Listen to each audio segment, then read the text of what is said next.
All right, so let's dive in today. We're going to be looking at natural inclusion. And Oh, this should be good. yeah, it's a fascinating concept. And I'm really curious to pick your brain on it a little bit today. Well, I'm happy to share what I know. Where should we start? Well, I was looking over these notes from the Wikiversity page on natural inclusion, and it struck me how often we get stuck seeing the world in this very object-based way, right? Like everything is a separate, static thing. But natural inclusion kind of flips that on its head, doesn't it? It really does. It's almost like turning our worldview inside out. Mhm. Instead of focusing on objects, natural inclusion asks us to pay attention to the spaces between things, the relationships, the flows.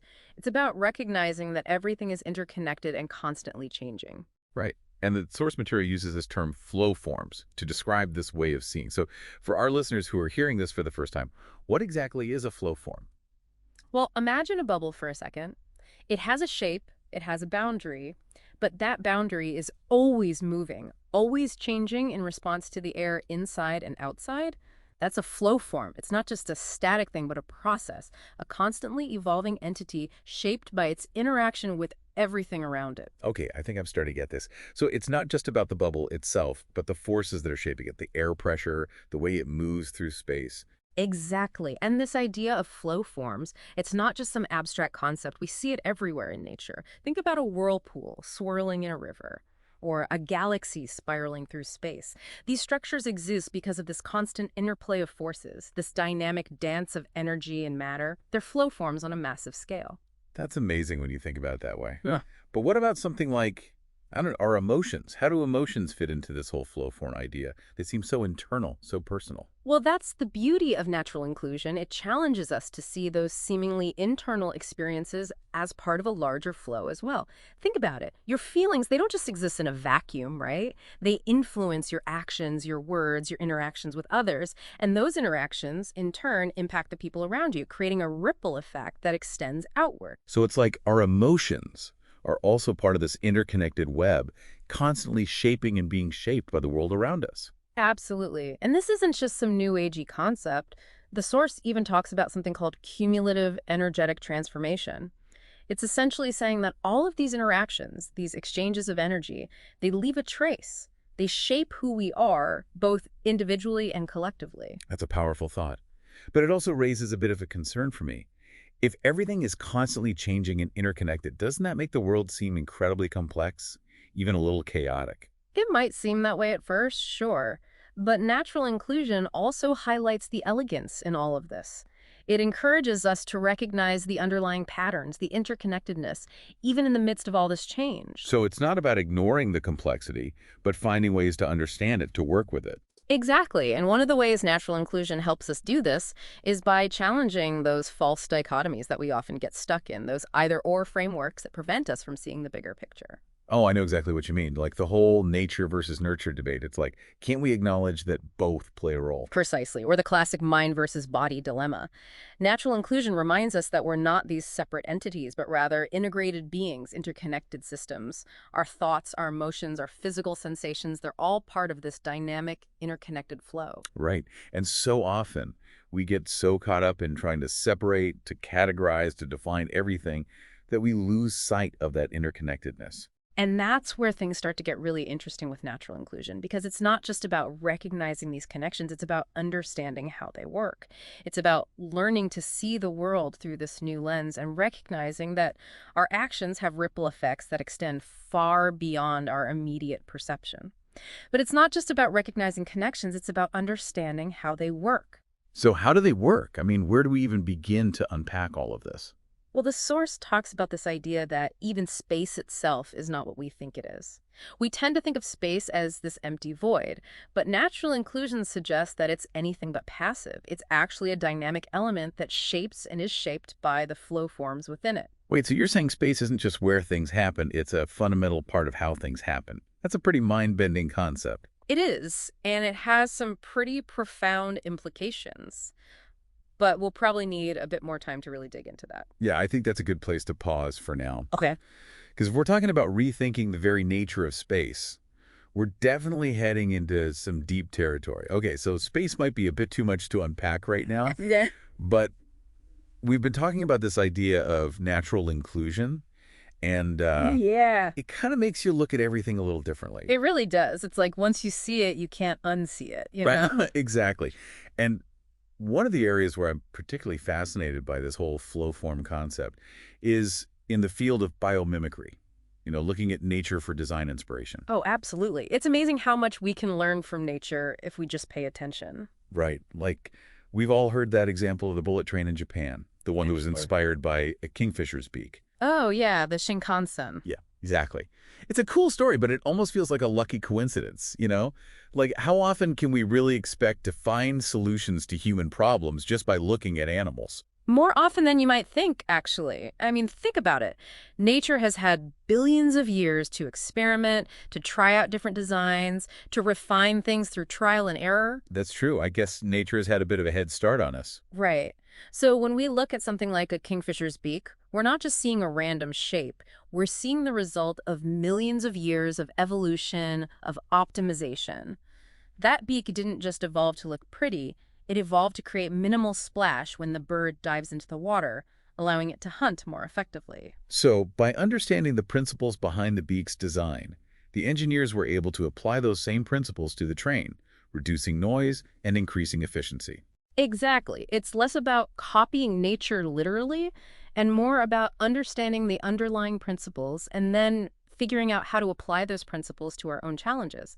And the cool thing is, there are examples of this everywhere. Like what? Give me another example. Well, did you know that scientists are developing water filtration membranes that are inspired by how our own kidneys work? Wait, seriously? They're looking at our insides for filtration ideas. That's wild. It is, isn't it? But it makes sense when you think about it. Our kidneys are incredibly efficient at filtering water. So researchers are studying the structure of the proteins that our kidneys use and trying to create artificial membranes that mimic those same properties. That's amazing.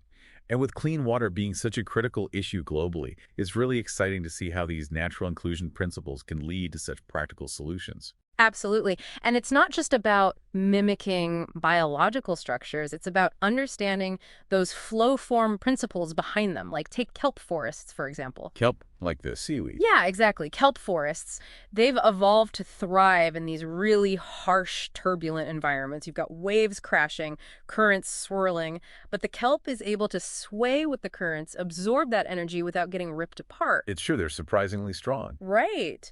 And so there's this company called Biopower Systems. They're developing wave energy converters that are actually inspired by the way kelp moves in the ocean. Wow, so they're basically building artificial kelp forests to harness the power of the ocean. In a way, yeah. They're applying those same principles of flexibility, resilience, of going with the flow to create these innovative wave energy technologies. And it's not just limited to energy either. There are architects designing buildings that are inspired by termite mounds because termite mounds are naturally ventilated and temperature regulated. That's fascinating. It is. They're able to stay cool in the desert heat. So we're seeing this growing movement to look at nature not just as something to exploit, but as a source of inspiration, a teacher. And that's really at the heart of natural inclusion. Yeah, it's like that quote, the best way to predict the future is to invent it. Only in this case, it's like the best way to invent the future is to look at how nature has already solved these problems over millions of years. Exactly. And this approach, it's not just relevant to design or engineering. It has profound implications for something as complex as economics. Okay, now you're really testing me here. Yeah. How do we apply this whole natural inclusion thing to something as, let's face it, often messy as economics? Okay, so economics. I'll be honest, it's not always the most exciting topic for me, but I'm starting to see how this whole natural inclusion lens could really shake things up. It really can. Because you see, most economic models, they treat the environment as if it's some kind of separate entity, something outside the system. Right, like we can just keep drawing resources from it without any consequences. Exactly. But natural inclusion, it reminds us that the economy isn't separate from nature. It's entirely dependent on it. Everything we use, everything we produce, it all ultimately comes from the natural world. So are you saying we need to, like, fundamentally rethink the way we measure economic success? Well, it's not just about measuring things differently. It's about changing our whole relationship to growth, to consumption, to what we value. Like imagine if instead of just focusing on GDP, we also took into account the health of our ecosystems, the well-being of our communities, the long-term sustainability of our planet. So it's like, how do we create an economy that thrives within the limits of what our planet can sustain? Precisely. And there are people working on this. There's this concept called donut economics, which talks about finding that sweet spot where everyone's needs are met within the ecological ceiling of our planet.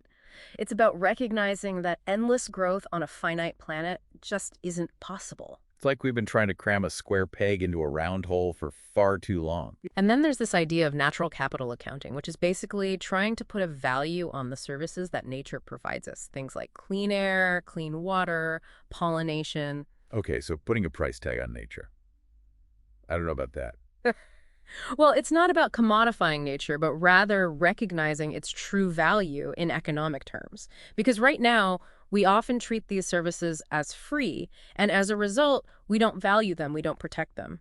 But if we were to actually account for the cost of, say, losing a rainforest, not just in terms of timber, but in terms of the impact on climate regulation, on biodiversity, on the livelihoods of people who depend on it, well, suddenly the equation changes, doesn't it? It does make you think about things a little differently, that's for sure. Yeah. But how do we actually make those changes happen? I mean, it feels like we're talking about a massive systemic shift. Yeah. We are, and it's not going to be easy, but that's where this whole natural inclusion mindset comes in. Because it's not just about changing our policies or our economic models, it's about changing the way we think, the way we see ourselves in relation to the world around us. So it's not just about top-down solutions, it's about bottom-up change as well. Exactly. It's about recognizing that we're all part of this interconnected web of life, and that our actions, no matter how small, have ripple effects. It's about embracing those connections, those interdependencies, and recognizing that the solutions to our greatest challenges are more likely to emerge from collaboration and a deep understanding of natural systems than from trying to control and dominate them. I love that. So it's not about conquering nature, it's about collaborating with it. But where do we even begin? I mean, this all sounds great in theory, but how do we actually start to apply these natural inclusion principles in our own lives? Well, it starts with awareness, with paying attention to those moments when we're stuck in those old ways of thinking, those false dichotomies, those us versus them narratives that keep us divided. It's about recognizing that even when things seem polarized, there's always more to the story, always more that connects us than divides us. So it's about finding those points of connection, even in the midst of disagreement, and recognizing that we're all in this together. Exactly. And it's not just about our interactions with others, it's about our relationship with ourselves. Those limiting beliefs we hold on to, those negative self-perceptions, they're often rooted in this idea that we're separate, that we're somehow flawed or broken. But natural inclusion reminds us that we too are part of this dynamic flow of life, constantly changing, constantly evolving. So instead of judging ourselves so harshly, we can start to approach ourselves with a little more curiosity, a little more compassion, recognizing that we're all a work in progress. Exactly. And as we cultivate that sense of self-acceptance, of interconnectedness, we open ourselves up to a whole new world of possibilities, both individually and collectively. It's about recognizing that we have the power to create positive change, not by forcing things to be different, but by aligning ourselves with the natural flow of life. Wow. I have to say, this whole conversation has really shifted my perspective. It's like you said earlier, once you see it, you can't unsee it.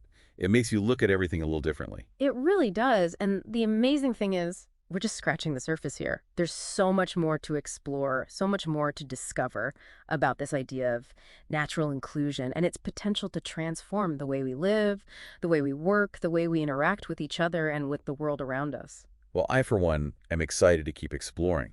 So, to all our listeners out there, thank you for joining us on this deep dive into natural inclusion. We hope this conversation has sparked your curiosity and inspired you to see the world with new eyes. Until next time, stay curious and keep exploring the incredible interconnectedness of it all.